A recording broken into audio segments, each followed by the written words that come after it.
with the kids, and that's what we're in this business to do after all. And just in case you think that this beyond textbooks requires a technology-rich environment to take advantage of, let me show you one more standard. This is for kindergarten. This is a performance objective for our 5-year-olds who don't go into a computer lab. That's just not part of what they do. But this is what the teachers have come up with for this particular performance objective. K1RC3PO2. This is a reading objective for kindergarten. Recognize a new word is created when a specific letter is changed, added, or removed. There are those documents, the NRAB standard, the formative assessment, and then here's the content. Some by an entire group, all the kindergarten teachers at Acacia created the first one. Some by another teacher, Mary Montes at Cottonwood Elementary, Amanda Pedrique at Sycamore. More content. We have content here from every school or district. Here's another page of content.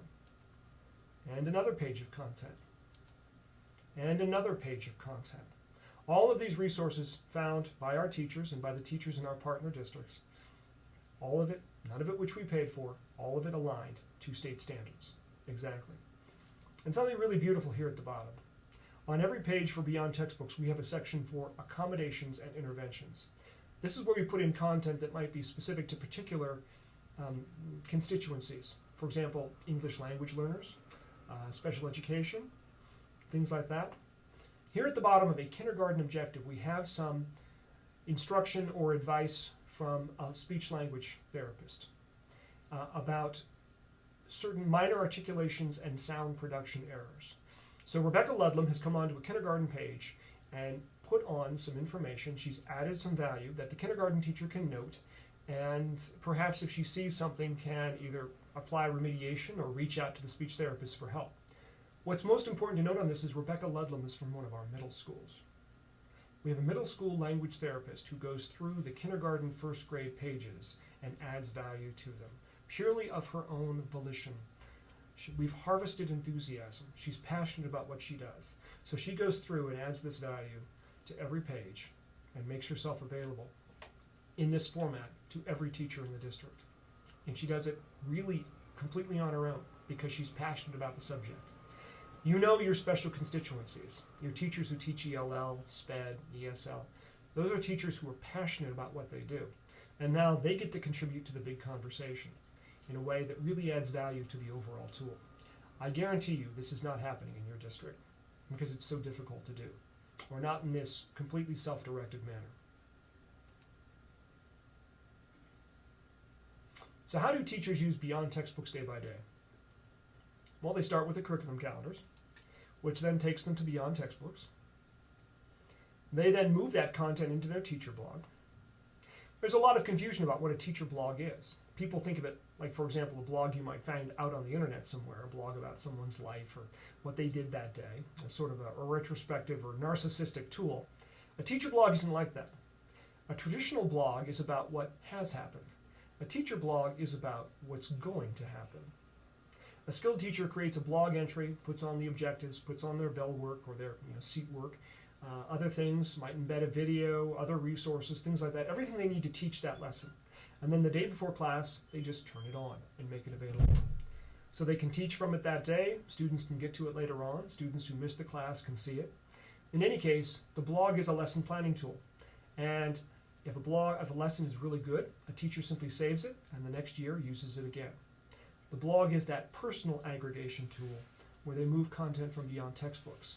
But unlike most other systems in place, teachers can add value back to Beyond Textbooks. If a teacher goes and finds additional resources, that aggregated effort, they can move that content back into BT. Instead of one teacher or two teachers searching for 2 hours on Google, I can have 300 teachers searching for 5 minutes, each finding things, resources, making things better, contributing to the overall conversation. When we started this project 2 years ago, we had no learning objects, no resources. Now we're approaching 16,000 resources, learning objects, contributed for and found by our teachers. Now there's some question that comes up about how we guarantee the quality of that. As I said, we don't have a vetting committee, we don't have any sort of approval committee, because putting one of those in place saps the enthusiasm right out of any project. A teacher gets a great thrill, as we all do, in posting content up and seeing it appear immediately. And like the open source community has learned with Unix, There is no more powerful modifier than peer affirmation. We do not pay teachers for posting to Beyond Textbooks. They simply do it of their own volition. Because, as many commentators have observed, as soon as you pay somebody for something, the enthusiasm tends to go out of it. Clay Shirky, Daniel Pink, they've all said that. They've all documented that.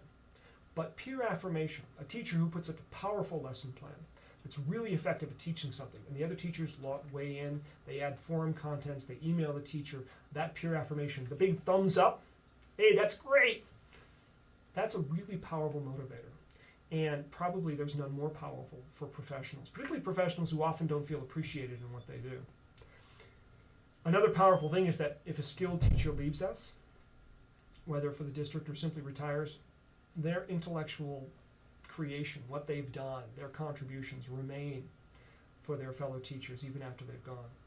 My last day of teaching, I actually spread all my resources out on the desk, and I emailed all my colleagues and I said, come and get it. And they came down to my classroom and it was gone. So I guess they didn't lose it, but everything else I'd done, all the work I'd done, everything I'd contributed to the institution, that walked out the door with me. And so the people who came after me were forced to reinvent the wheel. With this system or something similar that you might build in your district, that doesn't have to happen. We can capture that institutional knowledge and make it available in the future. Now, one last point here. What? You'll buy content? We just said it was free.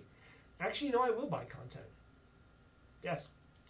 If it matches our instructional goals, if I can buy just the parts I want. For example, I might buy the Civil War from one vendor.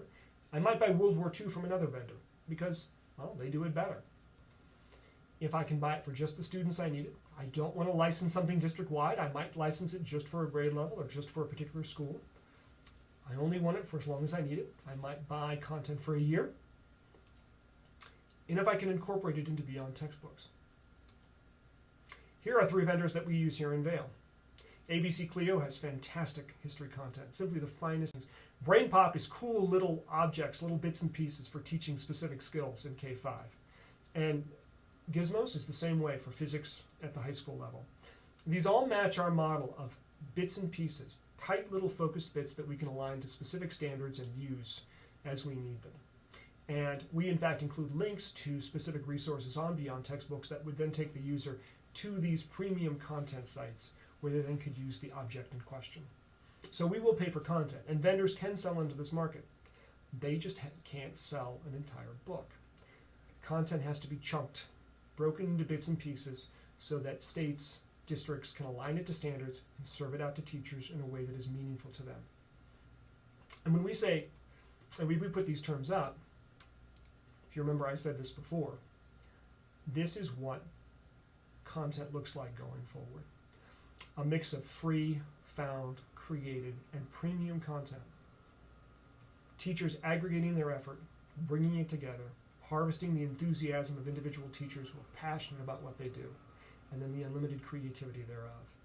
You see, this isn't a textbook. This isn't an e-book. This isn't a book. This is something entirely different. The tools and what makes it possible, leveraged by technology, allowing individual teachers to collectively create something that really is remarkable and moves us forward. But if all of that sort of high, airy-fairy institutional stuff doesn't impress you, you do have to be impressed by this. This is what we've spent on textbooks and related instructional materials over the past 3 years. From $51 back in 2006, 2007, that's only 3 years ago, down to $9 the past year. That's per student. That's money we can then use to buy much more interesting things, like more laptops, more projectors, document cameras, interesting tools that we can use for a variety of purposes, as opposed to single-purpose textbooks that can be used only for one thing, are rapidly dated, have to be handled, tracked, cataloged, disposed of, and are outdated as soon as you get them in the building. That's compelling. It's not just cheaper, it's also better. And the main reason we should do anything in education is because it's better. And it also happens to be cheaper as well. The two, that's a really good combination to have. Since we're aligned to state standards, there's no reason that our work and efforts have to be confined to just Vail. And in fact, they're not. This past year, we started the Beyond Textbooks initiative. We now have 14 partner districts who pay to have access to beyond textbooks. Their teachers get trained, they provide content as well.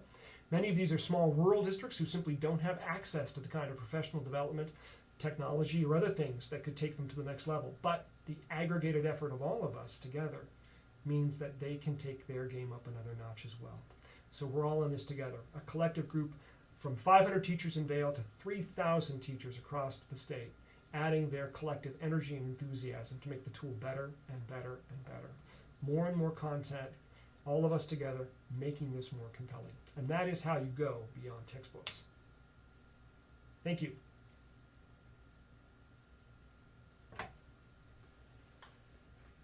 The